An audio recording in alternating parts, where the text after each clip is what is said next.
thank you so much for coming tonight to our first debate of the year. As you can see, we are in the lovely College of Castle in the Great Hall, where they were going to film Harry Potter. Sadly, they didn't. And so I'd like to thank our partners in University College for allowing us to be here this evening. Tonight we're here for a debate on this House believes that Labour has already failed, and we've got on the proposition Ollie Dawson, who's our Treasurer, Ed McGuinness, who was a Conservative candidate for Surrey Heath, and William Clouston, the leader of the Social Democratic Party. On the opposition, we have got John Slinger, who is a Member of Parliament for Rugby, Sam Rushworth, who is a Member of Parliament for Bishop Auckland, and Regina, Rangel, who is a Master's student at Durham University.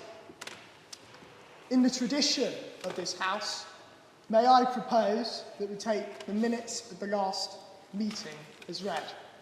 Do I have a proposer? Proposed. A seconder? Seconded. Is it your will that I take the minutes of the last meeting as read? Aye. Thank you.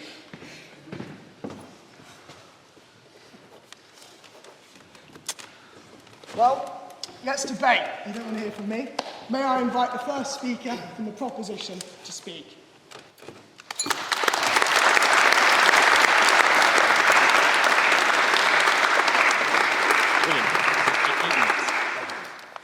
Thank you very much. It's good to be back in my home city and at the best university I attended. Ladies and gentlemen, Labour has already failed. In just 6 months, Labour has cut winter fuel payments to the elderly. It has needlessly given away British sovereign territory and paid billions of pounds in the process. Billions we do not have. It's attacked the viability of independent schools. It's attacked agriculture by disrupting the inheritance link of family farms. They've failed to defend free speech on campus. They've introduced a disastrous doom loop budget, which has harmed business confidence and investment. And you know, a new government must instill confidence. It must look ahead. But instead, Labour came to power and said it was worse than we imagined. There was this black hole. And if you say that, don't be surprised that people believe you. So gilt yields are rising, the pound is falling, and the cost of debt is increasing. It's a terrible start. And Keir Starmer has made a number of errors personally. He's appointed someone who pled guilty to fraud as Transport Secretary. He appointed a minister to monitor corruption who is now the subject of investigations about flats. He appointed a man as Foreign Secretary who described the incoming US president as a neo-Nazi. And I can't think of a single better way than to ruin relations with our most treasured ally than that. Very foolish. He appointed a chancellor who lied on her CV. And I think part of the problem that Starmer has in these things is simply lack of talent. That's the problem. He's also accepted thousands of pounds. He has been successful in that for suits and ties. He's been very successful. He's insulted those who've called for a national inquiry into racially aggravated rape gangs. We demand answers, and we want evidence-based policy. These are reasonable requests.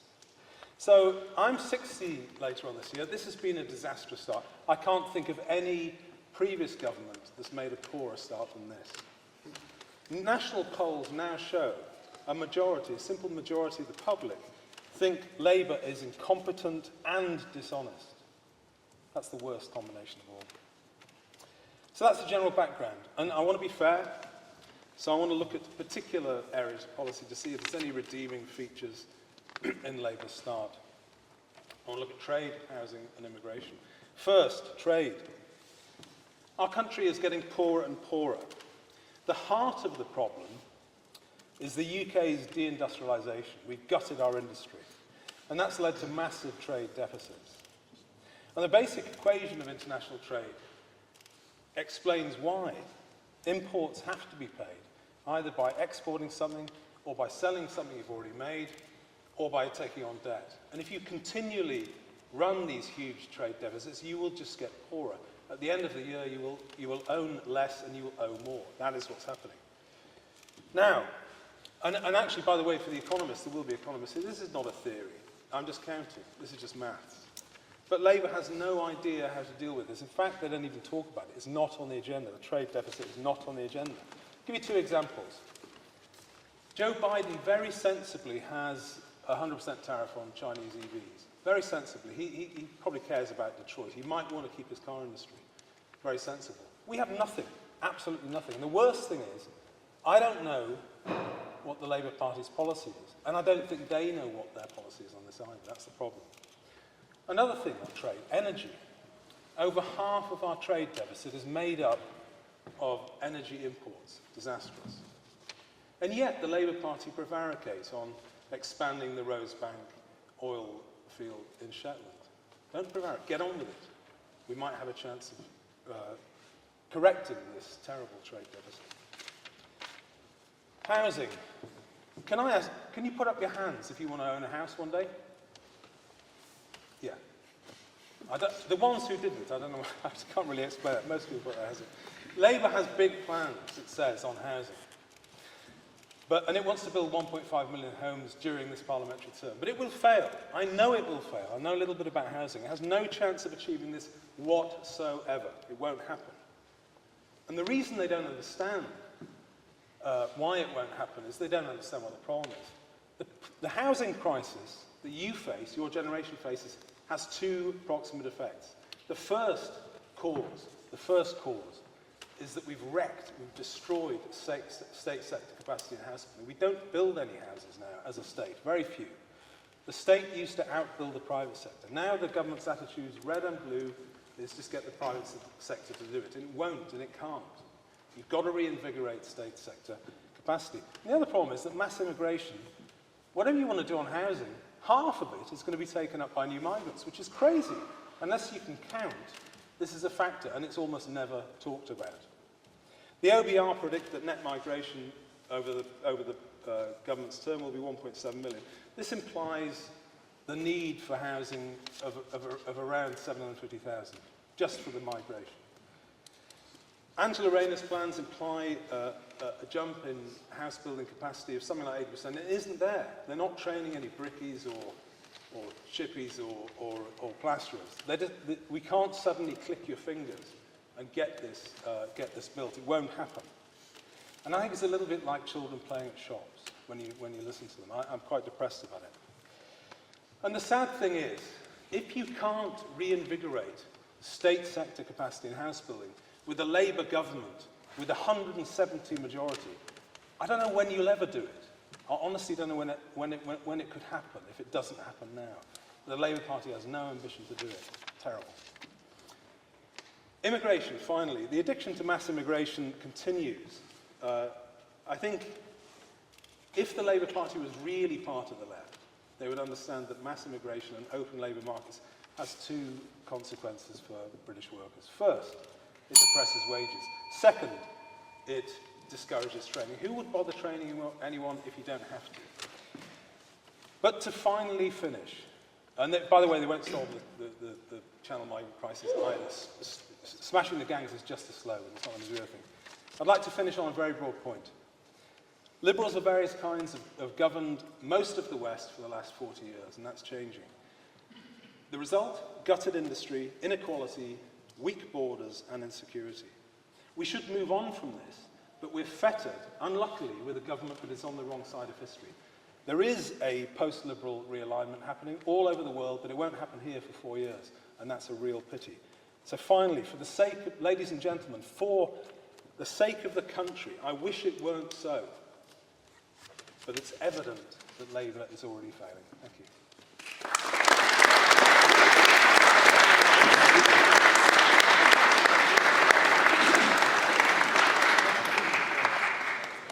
May I invite the first speaker of the proposition? Thank you.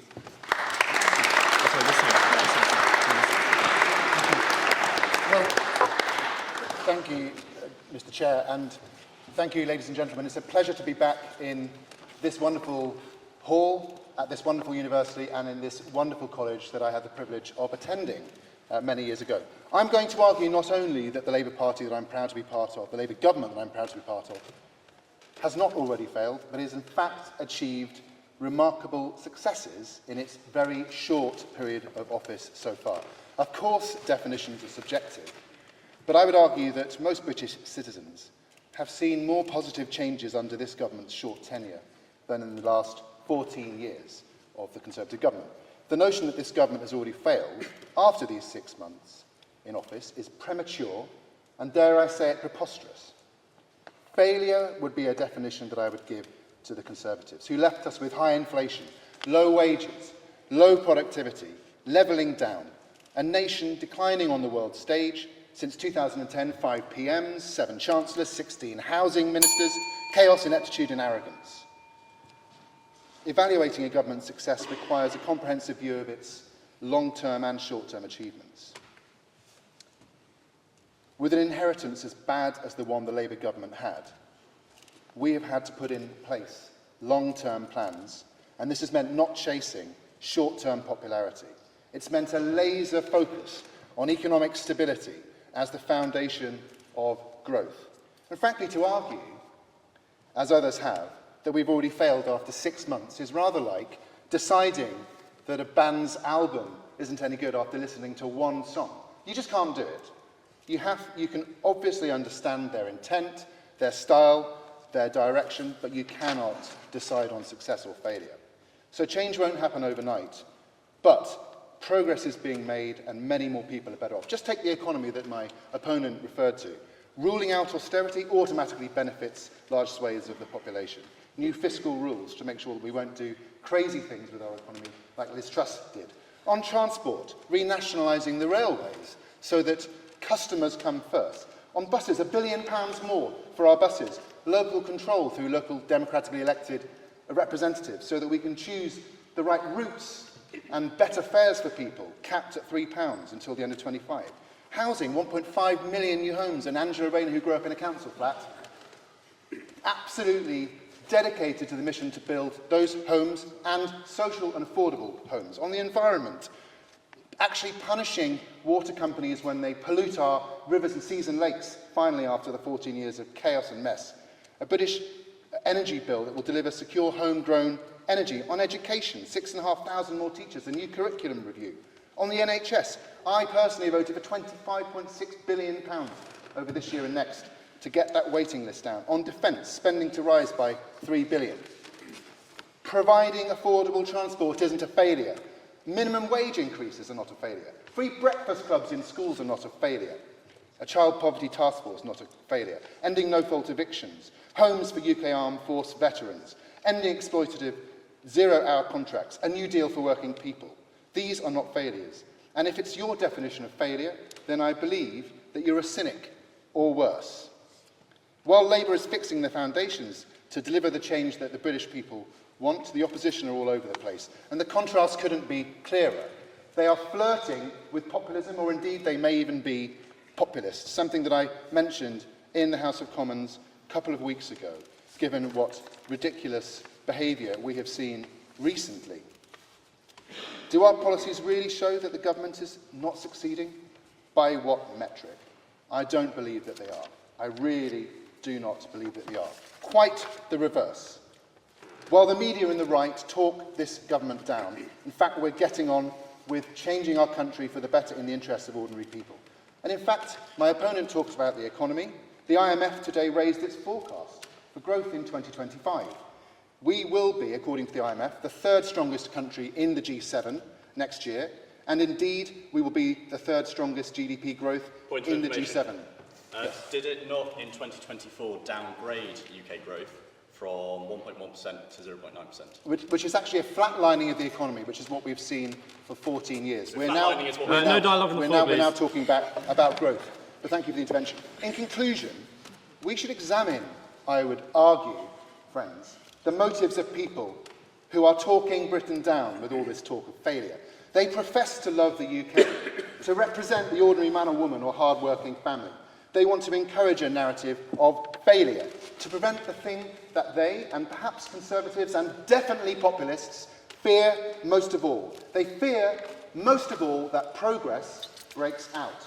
Cynics fear progress most of all, and they therefore fear left of centre government succeeding. Because imagine if the people behind a government, imagine if the people believed that change was actually possible, that things could be improved. Those who say we failed have already shown their mindset, and it's a mindset of failure. I think that the desire to instill suspicion, distrust, or fear is in the minds of citizens is because deep down, some people fear that a reforming yet pragmatic government, such as the one that I'm very proud to be part of, will have to take action against the vested interests that are preventing the change and the progress that ordinary people so desperately need. We will have to ensure, for example, that our reforms to the planning system actually work. And we've already ended the ban on onshore wind. We've already unleashed far more planning proposals that were held up for years and years by NIMBYs. We are going to deliver those 1.5 million homes, more factories, so that people can have the jobs that they need, well-paid jobs, thanks to our reforms. We're already rebalancing the relationship between the tenant and the landlord.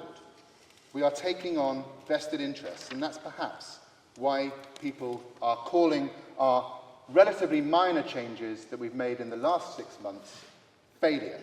So the mindset of failure, let alone this preposterous motion, which talks of the failure of this Labour government that, as I believe I've already set out, has made significant change, positive change already. The mindset of failure exhibited by my opponents is the ultimate failure because it undermines the very concept that democratic government should and can make things better.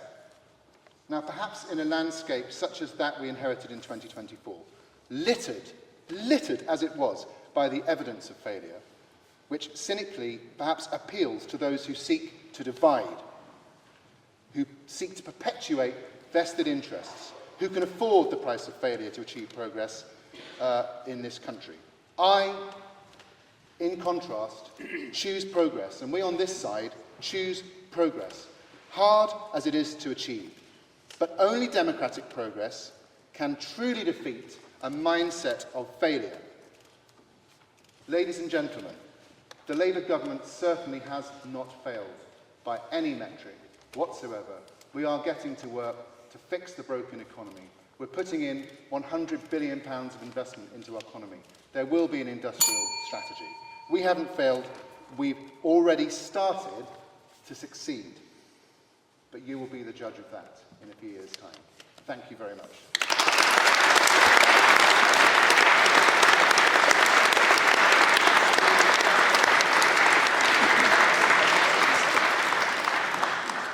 May I invite the second speaker of the proposition?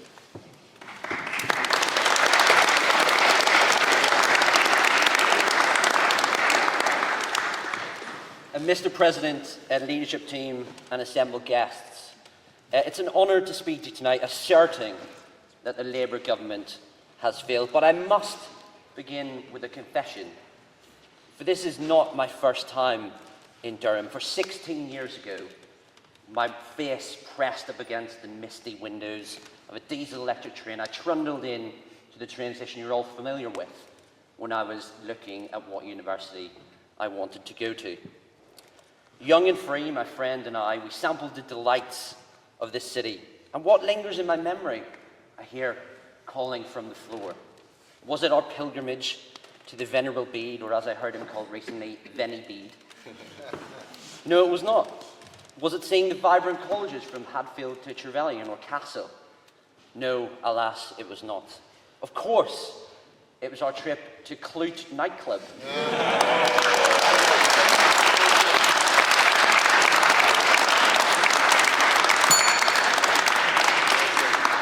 World-renowned, and please don't point to information me, world-renowned as the best, worst night out in Europe. And much like the country was seemingly looking forward to a Labour government, I'm afraid, just like some student nights out, it has led to failure and disappointment. Our pre-game begins mere days after the election, and I'm a patriot. And despite being a Conservative, I want my country to succeed no matter the colour of the rosette worn by the person in 10 Downing Street. So I was willing to extend the benefit of the doubt to our new Prime Minister, but their governing deficit was laid bare within days. Rees' snap audit of the public finances was something better left in rehearsals than on the main stage. The congruent announcement of a fiscal black hole, bending over to Treasury officials on the winter fuel payment, and pumping £10 billion of taxpayers' money into inflation-busting pay rises, created a narrative that was so convoluted and corrupted that almost 4 years worth of goodwill evaporated in 4 weeks. Admittedly, we caught a glimpse of strength from the government in their response to the horrific Southport murders and the coordination that happened following that. They showed Starmer was able to operate effectively in an environment to which he is suited given his past. His leadership during that period should rightly be praised alongside the bravery of our police and emergency services. And it was really important to see a show of solidarity in this country to those horrific killings in Southport. But alas, government is about success in unfamiliar and expansive terrain. When tackling the complexities of domestic policy, the Starmer government has become increasingly unsure of foot. After those heady first days in power, the baffling decision to have one of the longest delays between the King's speech and the budget allowed the country to sober up and reveal the true extent of Labour's economic illiteracy. Regardless of any public sector reform or any public sector renewal that the government wants to achieve, the economy is, and has been since polling began, the #1 issue for people. Indeed, it is astonishing how many other issues, from trust in politics through to incumbent popularity, relies on the economy. But an economic illiteracy from our governing party, the leadership of which does not contain a single businessman or woman enacting policies which are going to crush the economy of this country. This is not theoretical, rhetorical, or ideological. The economy shrank in September and October, not a theory, but an economic reality. Point of information. You referenced the budget being in October, so under whose budget did the economy shrink? No, I did not reference the budget being in October. I said the economy shrank in September and October. No dialogue on the floor, please. Under whose budget did it shrink? The economy shrank in September and October, not a theory, but an economic reality. Yeah, it did. Businesses are halting hiring, not a piece of throwaway rhetoric, but an economic reality. Confidence is at an all-time low, and inflation remains stubbornly above target. Not ideology, but an existent economic reality. Putting this solely in externalities is tempting for a government which is bereft of business acumen. But with plenty of pre-election warning and businesses ringing the alarm bells in pre-budget announcements, Messrs Starmer and Reeves should shoulder the blame, and the call is coming from inside the House. Many may accuse the government of a lack of self-awareness, but this would be a strange assertion to make. The sign of a struggling, albeit self-aware government is the reset, perhaps closely followed by a recession or even a reshuffle. But yet again, when we were tipped for a story of renewal, all we got was milestones, which were reheated missions, which themselves were reheated foundations. The result of which was not a narrative of renewal, but an internal discussion about civil service inertia and an absence of anything to make people's lives actually better. I touched on some major failures here, but I haven't even begun to mention the chaos over the Chagos Islands, cutting defence spending, resignation of cabinet ministers over secret fraudulent convictions, the minister in charge of market fraud resigning over scandalous reports of money laundering and power misuse in a Commonwealth ally, and freebies and cozying up to China. Even if we detach ourselves from that ideological position, it is utterly inept implementation of policy that concerns me greatly. But I will leave you with this thought before closing, and it is a dangerous one. I've listed a litany of policy failures, but second only to my worries about the economy is my worry about Labour's legacy. And that is the legacy impacting our children. With sweeping reforms to the curriculum, academies and school funding, and an ideological pursuit predicated on levelling the playing field by applying the lowest common denominator rather than escalators of aspiration, is one that will impact our country for decades to come. And thus we enter 2025 with the grim realisation that we have 4.5 years of this ahead of us. But I will end with this. On that Friday morning, after my friend and I had peeled ourselves off the pillows in our temporary accommodation, there was the sense of despair. That things would never be better, that our heads would remain sore and our mouths dry for the rest of the time. But no. The despair we feel can get better. And it is to be found in the political barocca that is the Conservative Party. Battered and buffeted by scandal and the pressures of COVID and the war in Ukraine, we failed in the end to be confident and competent. But if we regain trust like that cool breeze rolling off the cathedral and blowing away the cobwebs on that fateful Friday morning after the night before, if we create real deliverable policies for young people, families in the future, it will be the elixir of luxury that will give our country the boost it needs. And if we show we can deliver on the people's priorities in an ever-changing world, it will be the full English which will give us the energy to move forward to a better, brighter future.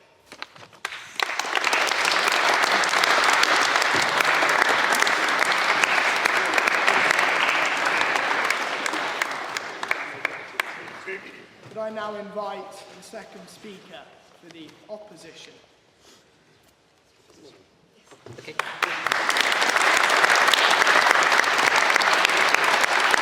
Well, thank you. And when you vote later, let's remind ourselves what we're voting on. An absurd motion that a government could have already failed when it's only just got started. So we're not voting for or against a policy. You won't be voting on your sentiments about this new government, but on whether we can honestly say that any government has already failed. And I think that's absurd, frankly. And I remember the 97 Labour government, and I remember what happened in 1998 when the Countryside Alliance on Wheels started blockading all the oil depots, blaming the Tony Blair government for the policies of Ken Clarke, his predecessor, and the country ground to a halt. I remember that, and I remember foot and mouth. And I remember the Bernie Ecclestone affair when William Hague famously leant across the dispatch box to Blair and said, "I'm not saying that Labour get paid to break their promises, they do that for free." And I remember the feeling as a Labour supporter that it was all over. But then in 2001 we won another landslide victory. And why is that? It's because the voters of this country care about results. We've heard very eloquently from the side opposite about the absolute mess that this new Labour government has inherited, including an economy which Ed has confirmed was even worse than we thought. Absolutely. Because that is what that downgrade shows. We've also heard Mr. Coulson's opening remarks reference the winter fuel payment. And I'm not going to lie to you, politically, that was a very difficult thing, if not a daft thing to do. I've received a lot of heat from it, but let me tell you what that shows me. It shows me a government that is prepared... Not literal heat, obviously. It shows me a government that is prepared to take tough decisions. Because what we had from the Conservative government in the last year was a government running towards an election that knew they'd already failed, that made tax cuts they knew the country couldn't afford, that made promises they knew they were never going to have to pay for. Point of order. Isn't it a tough decision for Keir Starmer to reduce thousands of pounds worth of free gifts from a member of the House of Lords, which is then shown in the polls with them coming Tories at the top, Reform, then Labour? Isn't it a tough decision for Labour and Keir Starmer to reduce thousands of pounds worth, to refuse thousands of pounds worth? We can talk about what I think. You know, I absolutely concede that that's a political mistake and not one that I would make. But I think, frankly, let's get some things in context about the lives of the people of this country. And let's look at what the government inherited. An economy that's not only flatlined, but has been left on the brink. A huge amount of state spending for the cost of failure. 3 million people unemployed because of long-term sickness or because they can't get the operations that they need.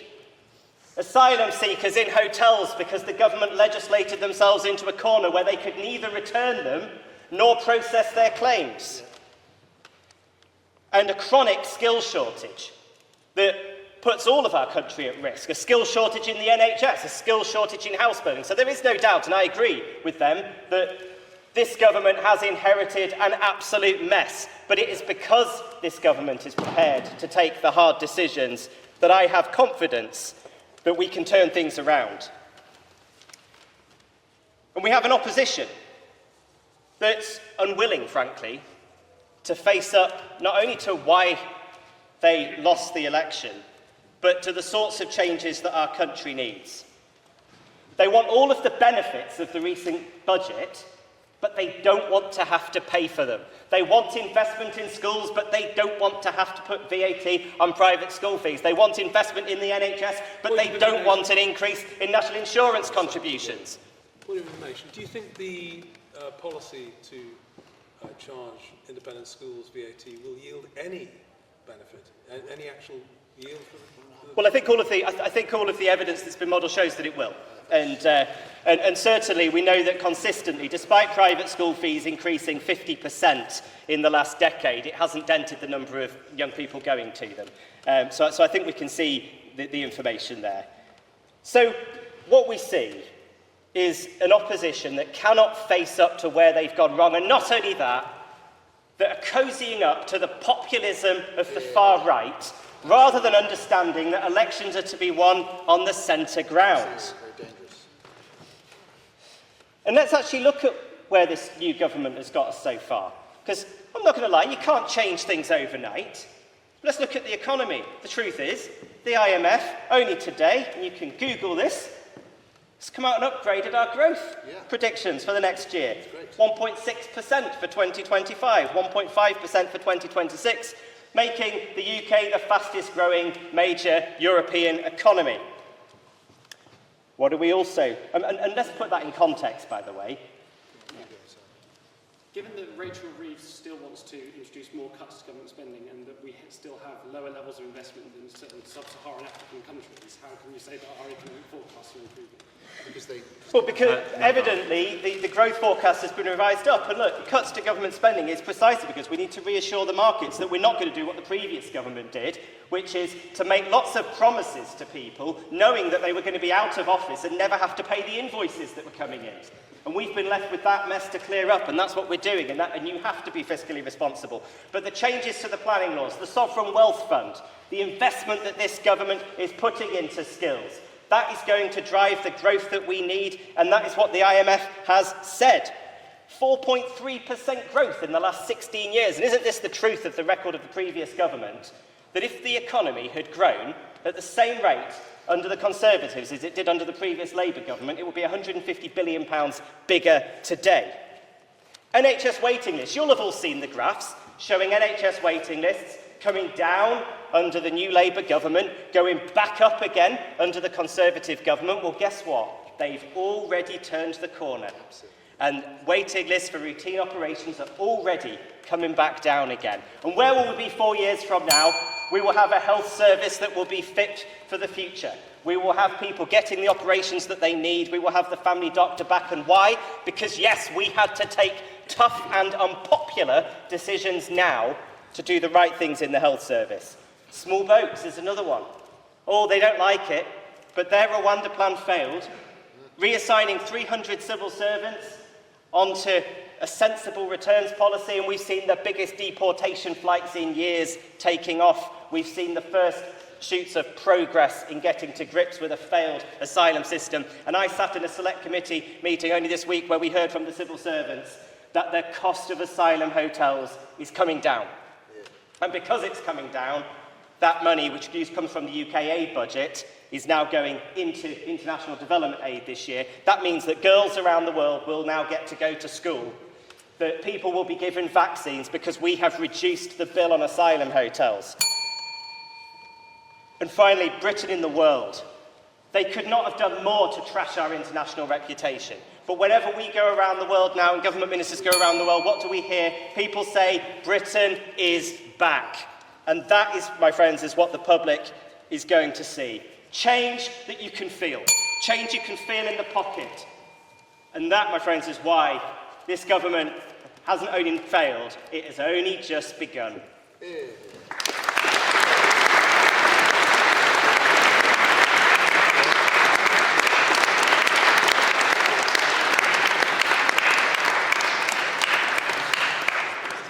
May I now invite the concluding speaker for the proposition?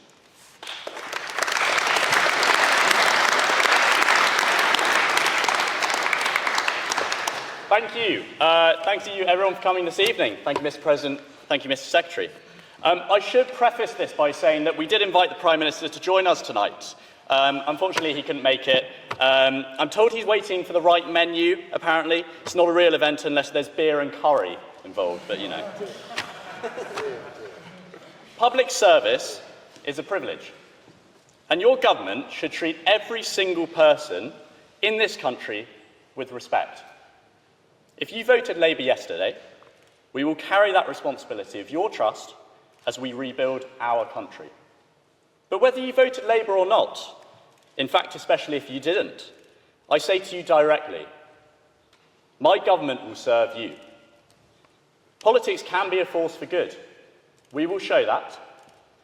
And this is how we will govern. Country first, party second. Now, on the 5th of July, the Prime Minister, Sir Keir Starmer, said those words on the steps of Number 10. It was slightly more dignified and certainly drier than Rishi Sunak's leaving remarks. But in that moment, I felt an inkling of hope. That maybe decency, dignity and integrity may return to government once again. But how much more wrong could I have been? Despite arguing for this side of the motion, I'm someone who wants to see this government succeed, because success benefits us all. I want to see them grow the economy, to cut NHS waiting lists. I want them to see them fix the court backlog, a backlog which, for the record, means that a rape survivor will spend 2 years of their life in limbo, waiting for their case to come to completion. Point of information. Would you agree that that backlog developed under the Conservative government? Yes, I agree, and this is what I'm coming to. Exactly. I'm not here saying that the Conservatives succeeded. I'm here saying Labour has failed. Now, I'm not here to say that all of these issues are of Labour's doing.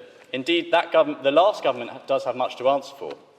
But what I put to you tonight is that in their short 6 months in power, this government has failed to show nor started to implement an actionable programme for change, which doesn't involve releasing criminals early, breaking manifesto pledges, or freezing pensioners.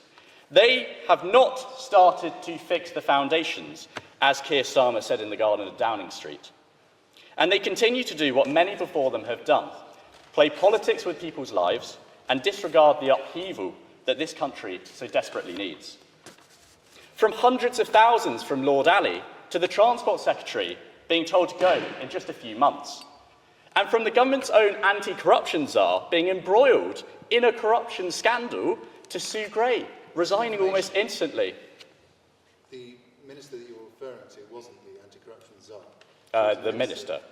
The minister had responsibility. Yeah. She's still a minister, still the anti-corruption one, still involved in a corruption scandal. To Sue Gray, resigning almost instantly into her new role, clearly having succeeded in preparing the party for government.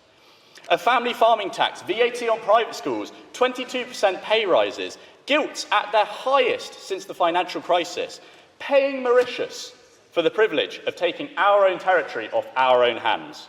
No statutory national inquiry on the grooming gangs. The Chancellor's embarrassing trip to China, netting a paltry $600 billion in investment over 5 years, compared to the billions that Theresa May got when she went to China.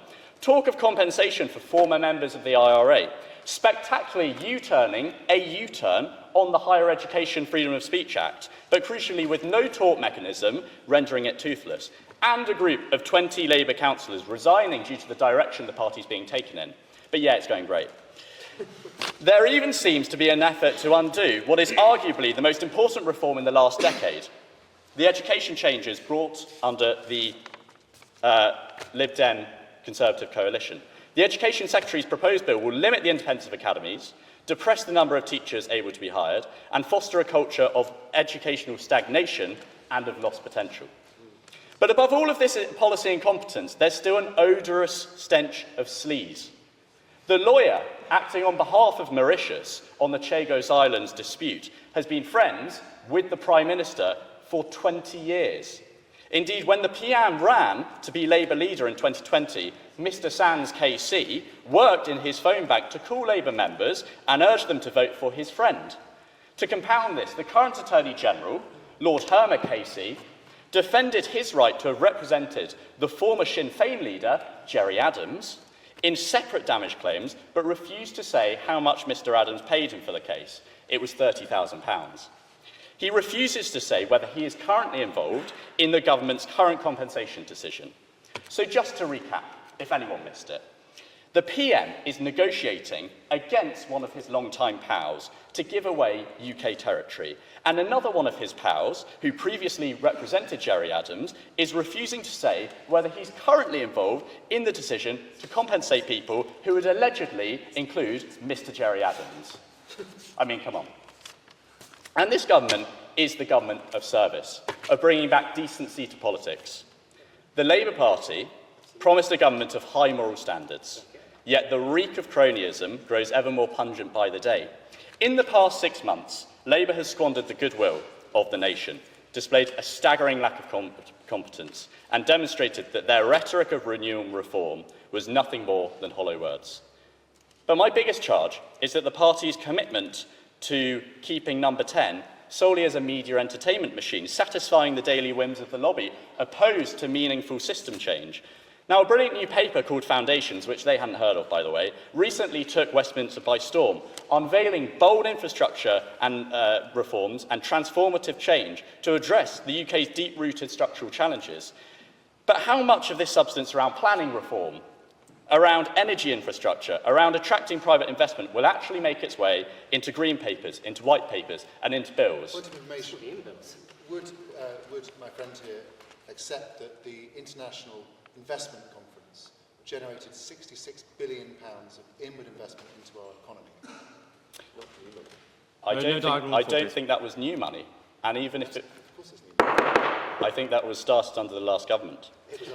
And if I'm wrong, and I hope I am, and it does, then I'd be very happy to support the government in this respect.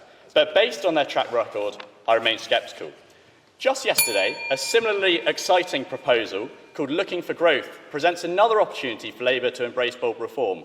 Yet history suggests that this too may fall by the wayside, with the next scandal or the next internal rebellion taking up the political oxygen instead. So Labour have failed to chart a course for economic renewal. They have failed to attempt to address the country's systematic issues and failed to deliver on their promises of ethical governance.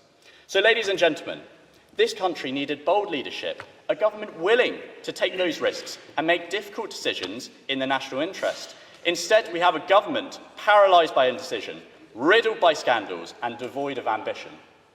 It was Churchill who said that to each there comes in their lifetime a special moment when they're figuratively tapped on the shoulder and offered the chance to do a very special thing, unique to their talents and their calling.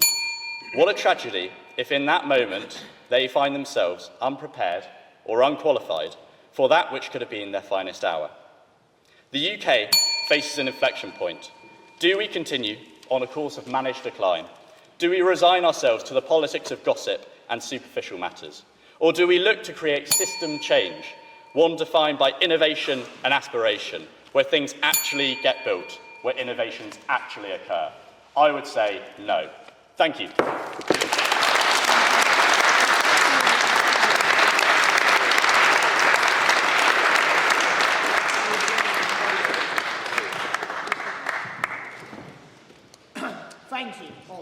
Now we move to the concluding speech for the opposition.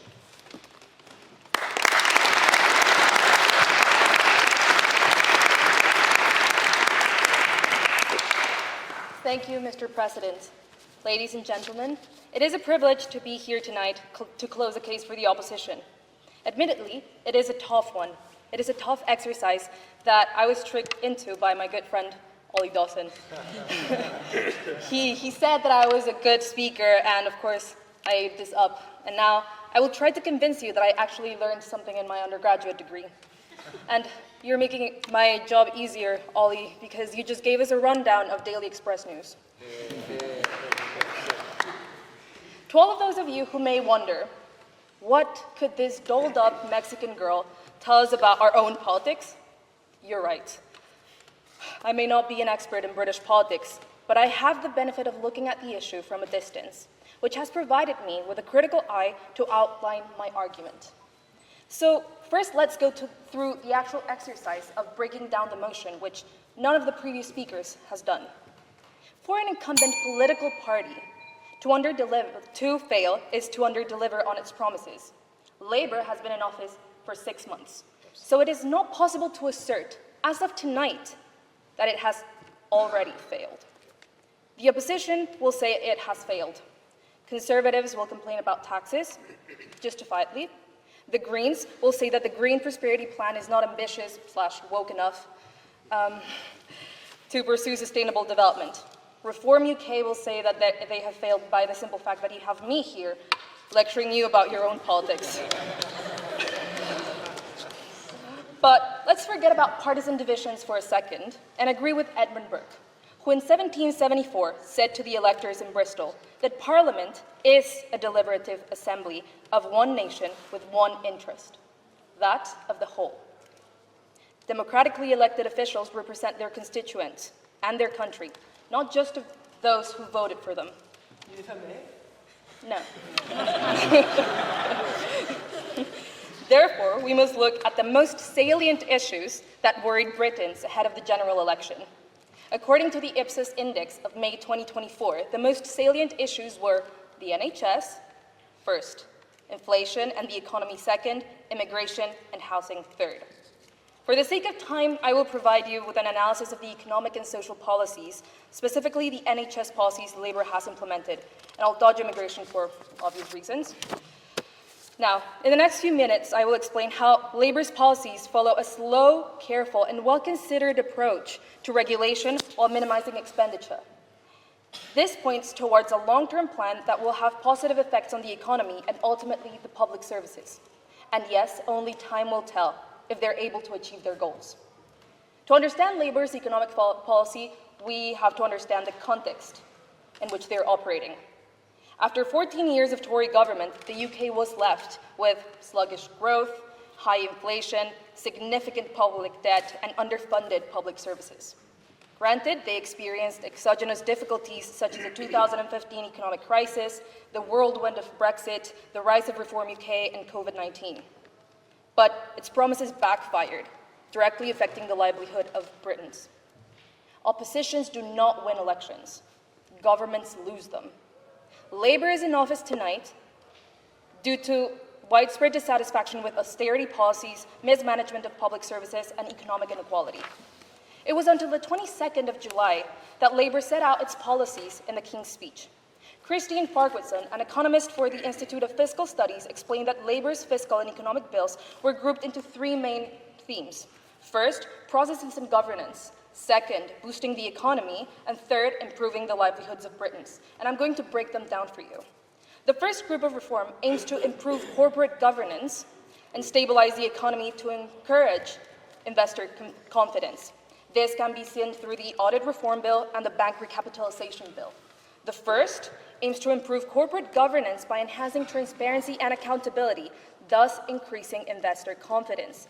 This strengthens financial markets and fosters the much-needed stable economy. The latter supports financial stability by ensuring a robust framework for handling failing banks, reducing the risk of a banking crisis, and the involvement of the Bank of England. This encourages, again, trust in the banking sector, which is crucial for economic growth. The second group are part of the Kickstarting the Economy Growth Plan. They focus on balancing the budget by aligning day-to-day costs with the revenues and reducing debt relative to GDP within 5 years. This include closing tax loopholes such as carried interest, increased taxes in non-UK residential property purchases, and the very much criticized riddance of the inheritance tax allowance to farmers. And I won't attempt to defend that one. These policies have an apparent immediate negative effect, and it's easy to disappoint voters because they're a tough crowd. But time will tell. The third set of economic policies is focused on improving the livelihood of Britons. That goes hand in hand with boosting the economy. We can see this through the Employment Rights Bill that aims to improve job security, living standards, and the employment rights framework within the UK. For instance, employees receive statutory sick pay and parental leave from day one. And the government has removed lower earning limits and waiting period requirements. Another noticeable policy is the Renter Rights Bill that got rid of Section 21, also known as no-fault evictions. By getting rid of this section, Labour is protecting renters from predatory landlords and thus preventing housing issues in the country. These sets of policies are aimed for the long and short term. The first and second group attempt to stabilize the economy, something that the country desperately wanted. The third group of policies aims to improve the people's employment, renting, accessing their pensions, among other day-to-day experiences, so they can have a smoother life, while the larger administrative policies develop and have a stabilizing macroeconomic effect. This has a significant impact on individuals' lives without coming at a great cost to the government. Now, moving on to the NHS policy. The Prime Minister pledged the biggest reimagining of our NHS since its birth. When Labour stepped down from office in 2010, satisfaction was at an all-time high, wait lists at an all-time low, and the UK's health system was ranked among the best in the world. And coming from an immigrant in the room, you had it good, guys. It is indisputable that the Tories crippled the NHS and in desperate need of life support. The revitalization of the health system follows two main points. First, to tackle waiting times by creating 2 million extra appointments, and second, acquiring more equipment. Yet, many have criticized that the health sector policy has a mismatch between its goals and the allocated resources. For instance, 2 million appointments represents roughly 2% of the NHS's annual activity. Second, acquiring more equipment like scanners, including CT and MRI scanners, to speed up diagnosis does not match the lack of hospital beds and specialists. Admittedly, it is not a perfect policy, but we must also acknowledge that the sector's current struggles stem largely from the mismanagement of administration and funding from the Tories. As a politics and law grad, I am not good friends with math. But it is not hard to see that the Tories' economic policies were not conducive to growth or stability. Revitalizing the public sector, and especially the NHS, will only be achievable when or if Labour's economic policies manage to stabilize the broader economy and create conditions necessary for sustained growth. Whether his government fails, time will tell. Thank you.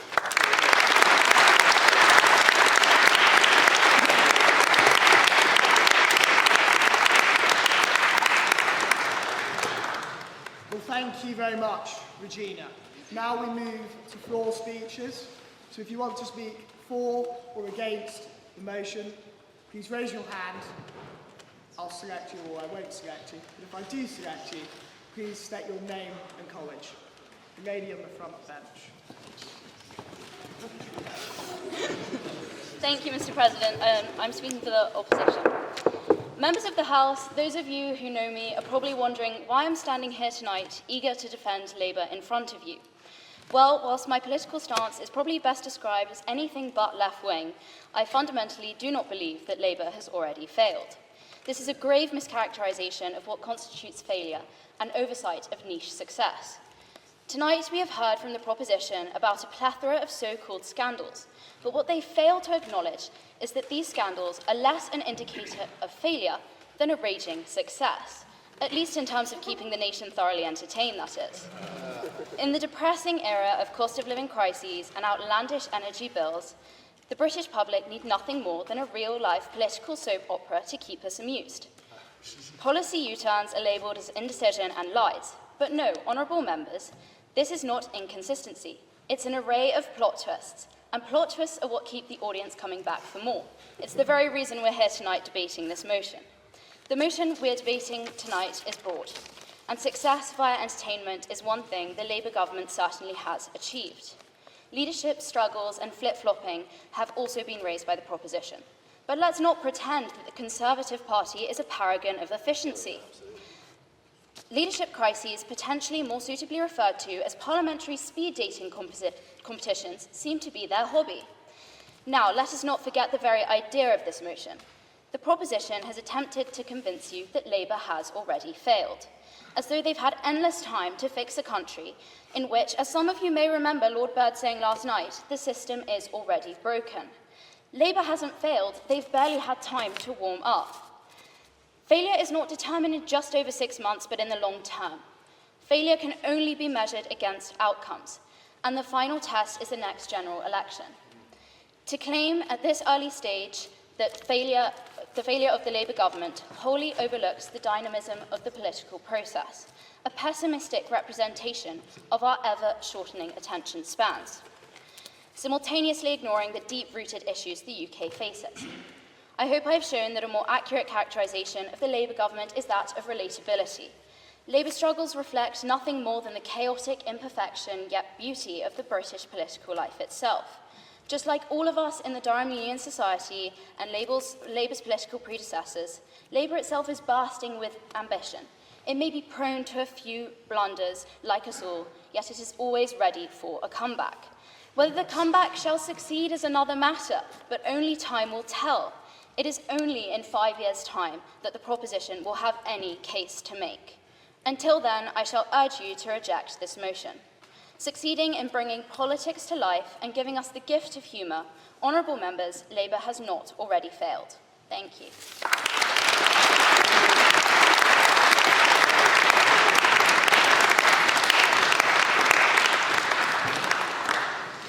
The gentleman at the front. It's an honour to follow that speech. What we've heard tonight from this side are the arsonists accusing the firefighters of not bringing enough water. Because the truth is, all the problems this country faces today, weak economic fundamentals, crumbling public services, they have less to do with 6 months of a government that hasn't actually legislatively done much, and more to do with 14 years of a government, 14 years of failure, of incompetence, of corruption, 14 years of a government that put the short-term interests of the Conservative Party ahead of the long-term interests of our country. Now, this is not the first time that a Labour government has taken over in difficult circumstances. Yes, it was Churchill who won the war, but it was the following Labour government that won the peace, with a welfare state, with a national health service, with old age pensions, with schooling up to 15. It was the government of the 60s of Wilson that modernised this country, took it out of the Middle Ages, legalising abortion, homosexuality, divorce, the Open University, equal pay for men and women. We did those things. Yeah. After 18 years of societal breakdown and collapse under Thatcher and Major, it was the Labour government of Blair and Brown that saw this country reborn, with the minimum wage, with Sure Start, with tax credits, with NHS investment tripled, with school spending doubled, and waiting lists down from 18 months to 18 weeks, maternity leave, paternity pay, 28 days paid vacation, the best ever results in our schools, child poverty down by 1 million, pensioner poverty down by 1 million. We did that. Now, did they do any of that in 6 months? No. It takes time to change things. But that doesn't make change any less worth it. And it definitely doesn't mean that we go back to the lot who messed things up to begin with. We stick with the team that time after time after time throughout history has taken this country forward, and that team is the Labour Party, the greatest force of progress this country has ever seen, always has been, always will be. So tonight, vote with facts, evidence and history on your side. Vote for what you know to be right. Vote to stay the course, and a brighter day will come. Vote against this motion. Thank you.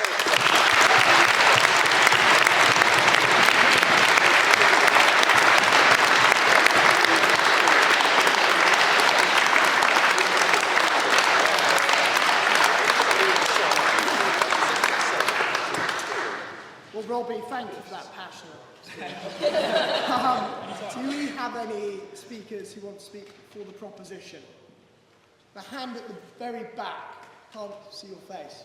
Yes, you, sir. Come on. Yeah, proposition.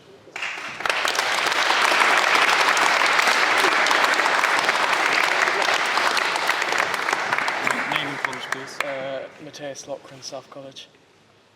Originally, I was going to argue for the opposition because I thought it would be interesting, just do a little technicality. A failing government is not necessarily a failed government. Failed implies there's no point of no return, which I do not believe in. The issue with the current opposition is they're arguing against the Conservative government. This is not the Conservative government. You can't simply say, we haven't failed because it's all the Conservatives' fault. You can't go down 6 months down the line and keep blaming the Conservatives. Point of information. Go on. In my speech, I set out numerous things that we have already achieved. What, like your 1.5 million housing project, which can't even be funded according to the industry? So I did not... No dialogue, Point of please. information. Yes. I don't represent the Conservative Party. I'm arguing No, against no, the I Labour know, Party but from the left. I'm not saying All right. you're doing it, I'm saying they are doing it constantly. Matthias, you. Right, so it seems a couple of people have misunderstood the side there, but we'll carry on anyway. Either way, point being is, you cannot simply argue, just blame the Conservatives for everything. You can also put out these facts and figures and say, oh, we're doing this, we're doing that. The point is, you have to look at what's in front of you. And what's in front of us is, we're not seeing much more benefit. The economy is sluggish, okay? You can't say out the G7. Europe, as a whole, has one of the slowest growth rates. America is doing much better than us, and frankly, it's not good enough. And we have all these emotive speakers coming up saying Labour's progressive, Labour's this, that. But at the end of the day... It seems to me that you're redefining success, that the fastest growing economy in Europe for the next 2 years is not good enough for you to be success. Hasn't happened yet. Okay, no Well, dialogue. firstly, it's a projection. Secondly, it's not the... Is it the fastest growing economy? Because right now I'm pretty sure forecasters have redone their tests, and it currently is not going to be the fastest growing economy in Europe. I believe Italy might be overtaking, or Spain. Poland's doing better as GDP per capita, and frankly, it's not good enough. And that's it. That's it. You can't blame...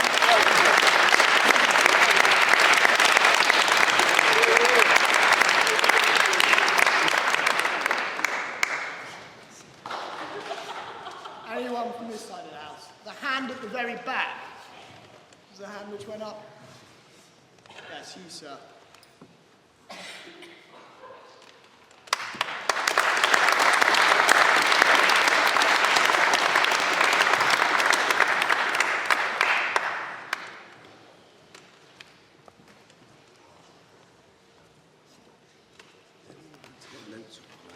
Sorry? Do you know how to get notes up on an iPhone? It's not my phone.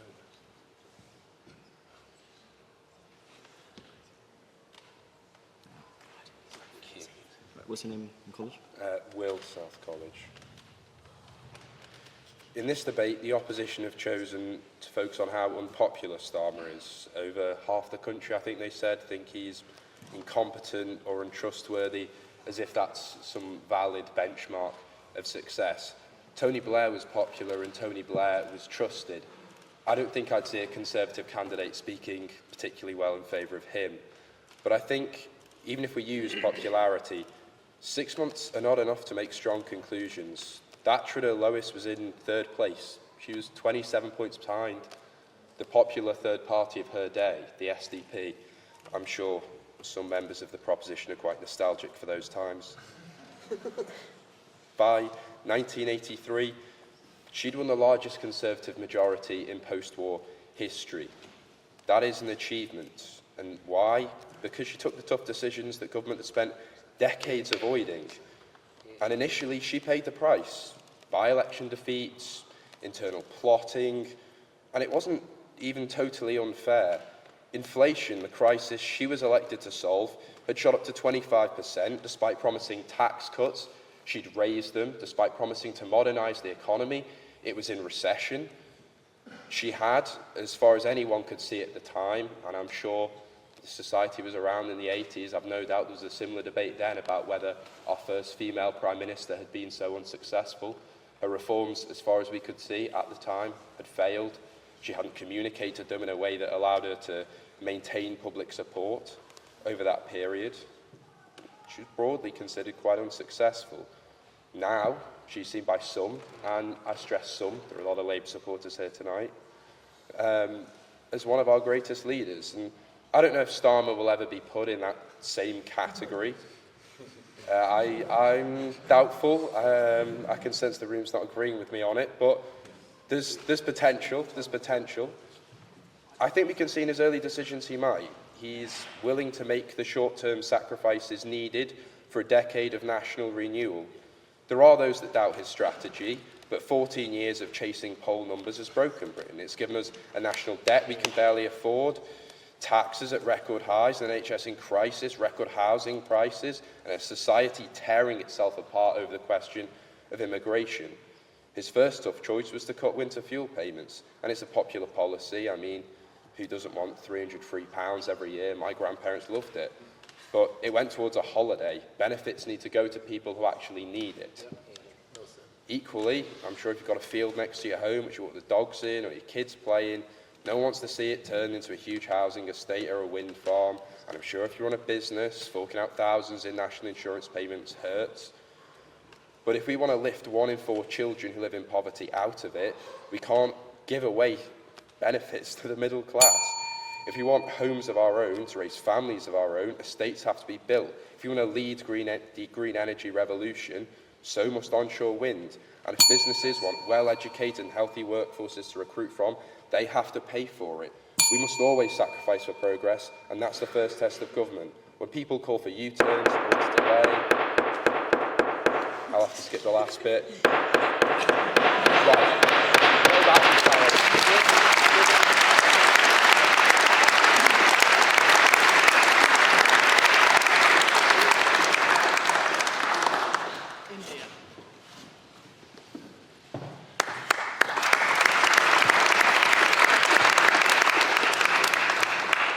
Thank you, Mr. President. I would like to talk about Labour's policies on private schools. I know, a Durham student talking about private schools. I hope you're all surprised. However, I don't want to talk about the large public schools that will largely be unaffected. They might have to make some cuts, but it won't be disastrous for them. I would like to talk about the special needs private schools that will be so drastically affected, which will have a knock-on effect to the special needs state schools that will harm so many disabled and disadvantaged children in this country. For example, one of my closest friends has severe cerebral palsy. He is the most intelligent, funniest guy I know, but his parents have had to fight tooth and nail in court to get him into a school that will be correct for him, that will actually help him get the life he deserves. How is this the case? How have we got to this point? And the Labour government's solution to this is to put a tax on the private schools providing these supports, which will funnel more people into the state sector. Point of information. No, thank you. The state sector is already overwhelmed, as we can see with parents having to go to court to get education for their children. But surely, if we force people out of private schools, they will have to go into the state sector. And if the Labour government could tell me that the VAT tax is going directly back into schools, I would be overjoyed. But no dialogue, Keir please. Starmer's suit spending habits seem to be a little suspicious in my taste. However, that is not the main point of my argument. The main point of my argument is that Labour, in their vendetta against private schools, have overlooked the small private schools that hold such an important role in our society. They will be the most badly affected because there are so many parents who are working so many jobs, working so hard to send their children to these schools to try and give them the best start in life. And Labour is moving this goal even further out of their reach. They are making it even harder for these parents to give their children the start in life that they want. And they are making it even harder for disabled children to get the help that they need. Lives are changed by these special needs schools that work so hard. And Labour wants to make life even harder for them. So I implore you, with this policy, they must already be failing, because we can already see the effects of this, and we can already see the increase of people having to go to state sectors and the already overwhelmed state sector. So I implore you to vote with the fact that Labour has already failed. Thank you.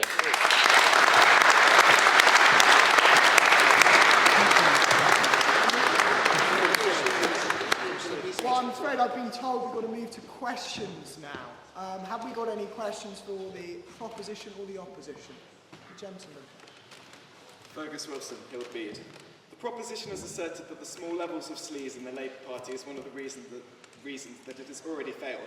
Surely this pales in comparison to the levels of corruption present in the previous Tory government, from COVID parties to the Nadine Zahawi's tax affairs, and therefore Labour has provided a significant improvement in terms of corruption and has not failed.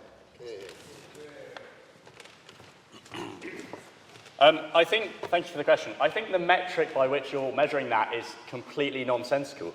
You're saying we had something that was abjectly bad, and it's now bad, but it's not quite as bad, therefore it must be good. I mean, that's nonsensical to me. If you know, in my speech, I said about Lord Hermer, I said about Philippe Sands, and I said about Keir Starmer, and the trio of destruction that they're wreaking on this country. They are bent to the hill because they have been friends for over 20 years, they're doing dodgy deals with each other, there is incessant inter-room talks. Essentially, Philippe Sands was friends with Starmer, as I said, for over 20 years.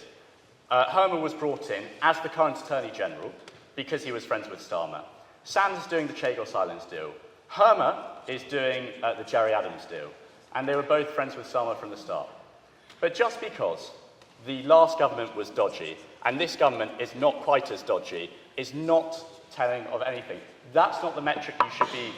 That's not the metric that you should be judging this by, and it's completely illogical and frankly nonsensical. Thank you.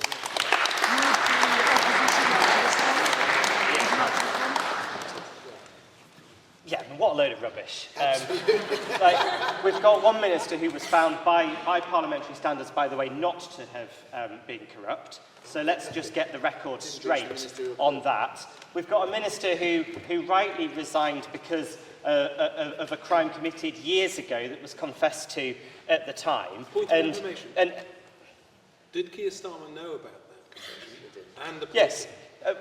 Yes, he did, and so we've got two ministers who resigned for very legitimate reasons. And your final point about one of the country's top lawyers happens to be friends with some of the country's top lawyers is hardly really evidence of corruption. 62 ministers resigned under Boris Johnson. No dialogue on the floor. 62 ministers resigned under Boris Johnson. COVID corruption and sleaze that ran into the hundreds of millions, if not billions of pounds, a debt that we are still paying off as a country. No comparison. Well said.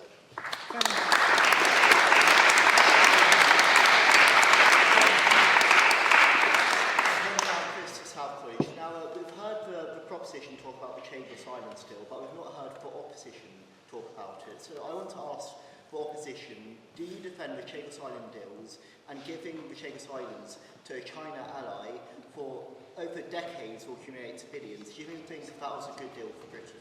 I'm happy to take that. Thank you. Thank you, Brendan, for your question. The first thing I'd say about the Chagos Islands is that the negotiations begun under the previous government.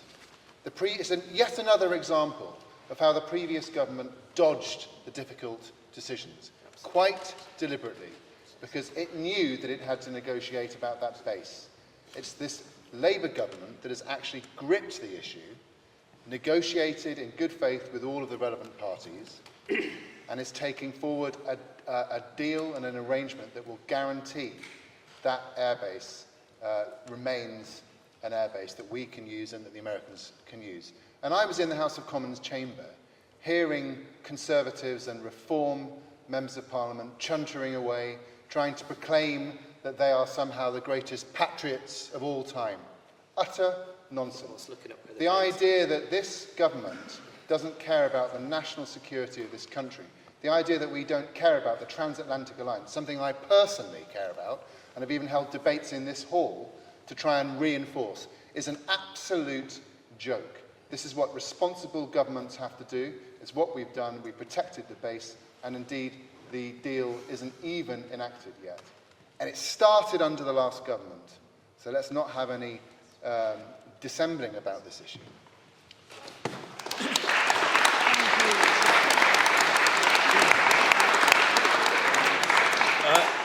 I think giving away the Chagos Islands and paying for the privilege is one of the most disgraceful things that's happened in British policy for decades. It's absolutely outrageous. We had these islands forever, not to be given away. And to pay for it, and to borrow money to pay that price is a disgrace. And in security terms, ludicrous. Unless you control the whole jurisdiction, the base makes no sense at all. I'm sorry, it makes no sense at all. It'll be very interesting to see what Donald Trump makes of it.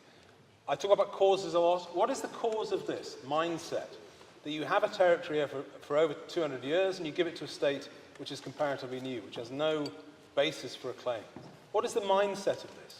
It's because we're now governed by post-national politicians. Keir Starmer is a post-national politician. He's not putting the country's interests at heart. He's interested in decolonisation, just like his foreign secretary, and it's a disgrace.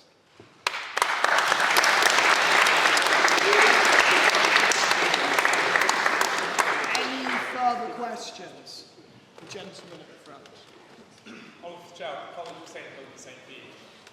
Question to the opposition. While I was working for the Tunbridge Wells Labour candidate, I got rather friendly one time with his opposite number, Neil Patra, who told me at great length how he violently disagreed with his own party's manifesto and rather agreed with ours. So would they agree that what the Labour Party has shown in the last 6 months has been a group of people having the guts to do what parties before them have not?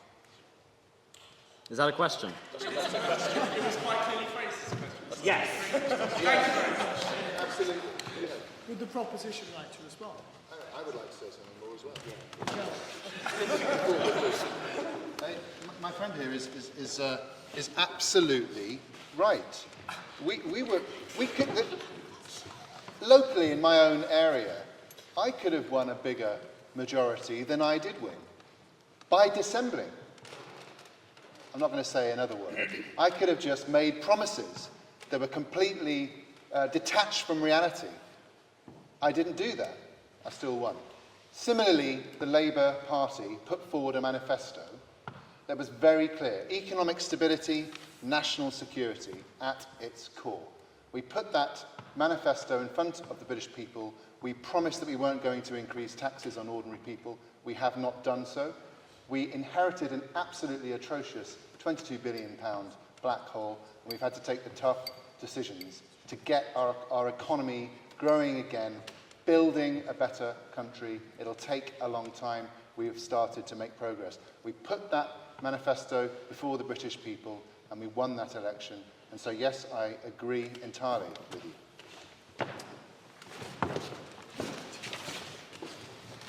The Labour Party manifesto was not just detached from the reality, it was detached from fact. The three things that we mentioned, or one of the three most important things that we mentioned about the failure of the Labour Party, the first was the cutting of the winter fuel payment. It wasn't in the manifesto. The second was raising taxes raising national insurance. That was explicitly ruled out. No, it wasn't. In the, yes, it was. You're quibbling about a comma in your manifesto. Yes. The Conservatives came out during the general election campaign and they explicitly said Labour haven't ruled out putting up employers' national insurance contributions. We're not here to talk about the Conservatives. We're here to talk about Labour. No dialogue, please. Resume. We're not here to talk about the Conservatives. We're here to talk about Labour. And on the agricultural property relief, which is going to cripple farmers across this part of the country and across the country as a whole, was explicitly ruled out by the Prime Minister and the person who now occupies the Secretary of State position for agriculture. The Labour Party manifesto was both detached from reality and detached from the truth. And that is how they're trying to persuade you this evening that they have somehow made some sort of success of this. It's easy to make success of something if you make promises and don't keep them, or if you don't make any promises and do whatever the hell you like.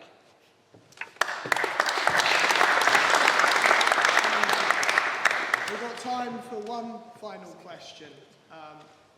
Gentleman there. Hi, I'm Sebastian, Stevenson College. So you talk about economic growth, and yes, median household incomes are going to increase according to the OBR. However, these growth forecasts were decreased. That's what Rachel Reeves failed to say. And I have it on very good authority that the leader of the Labour Party in Durham County Council wants the Conservatives to win the next general election because he's so disappointed in Labour. So I would ask, does he not agree with the leader of the Labour Party in Durham County Council? Well, we've heard some fantastic things this evening.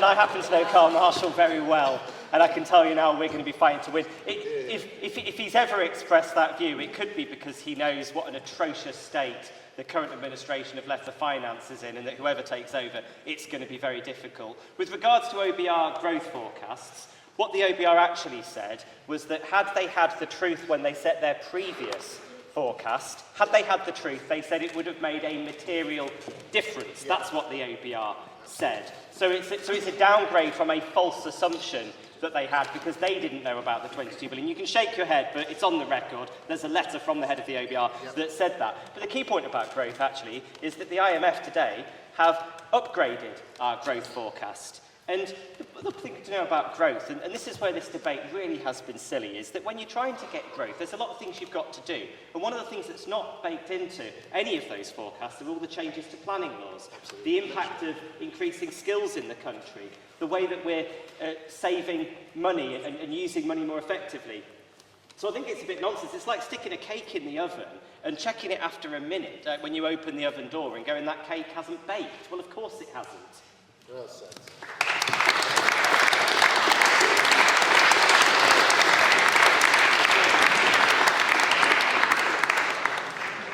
To be fair to Labour, it is very, very early doors, but my case on the economics is rather that many of the Labour Party's ideas are actually pregnant with failure. That's my point. I don't know what their trade policy is because they don't. And on housing, I know a little bit about this. And you speak to what they're doing, what Labour are doing, is a very unambitious approach. They're trying to get the private sector to do what the state should do. They have no ambition to reinvigorate house building. It's our biggest domestic macroeconomic problem, and they have no solution to it. They don't have the ambition to deal with it. It will take time, but that's why it'll fail. You can't outsource that. If you stick a microphone in front of a Labour Party politician on housing, they have to say, well, they say, we will build the houses. They won't build any houses. Very, very few. They want the private sector to do it, and you only have to spend a little bit of time on the blogs of the house buyers and the land acquisition people at Barratt and the other ones to know it's never going to happen. I'm sorry for your sake that it's not going to happen, but mark my words, by the end of this term, there will not be 1.5 million houses built, and even if there were, half of it would go on immigration. That's the way it is.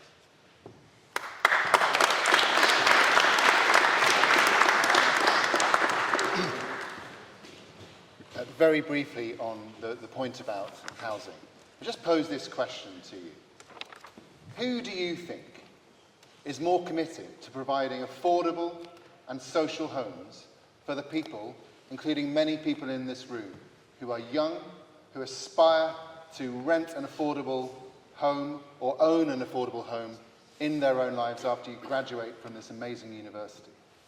Who do you think is more likely and to succeed in this area? Who has more ambition for our country and ambition for you? A woman such as Angela Rayner, who grew up in a council flat, for whom that was the security she needed for her family and for her life. And she's become the Deputy Prime Minister of this country. Do you think it'll be her, or do you think it'll be someone representing a party that, on balance, always stands with vested interests? There is a reason why they're called the Conservative Party, and it's not immoral, but it is a reason nonetheless. They seek to conserve the status quo. We on this side, we do not seek to conserve the status quo where we feel it needs reforming. We are ambitious. We will build those 1.5 million homes. We are reforming the planning process. We are bringing a new national planning system. And we will do it. Point of course. Are you a socialist? I am a democratic socialist, and I'm proud to be so. And I tell you one thing. I already am proud of this government, when we start building these homes in ever-increasing numbers, and when we insist, as I know that Angela Rayner, who I've spoken to personally about this, she's setting up a unit specifically to allow councils to ensure that developers build affordable homes and infrastructure. She's going to empower local communities to build the affordable homes that you in this room need so desperately, and I'm proud of that. And you should think about that when you cast your vote later. Thank you.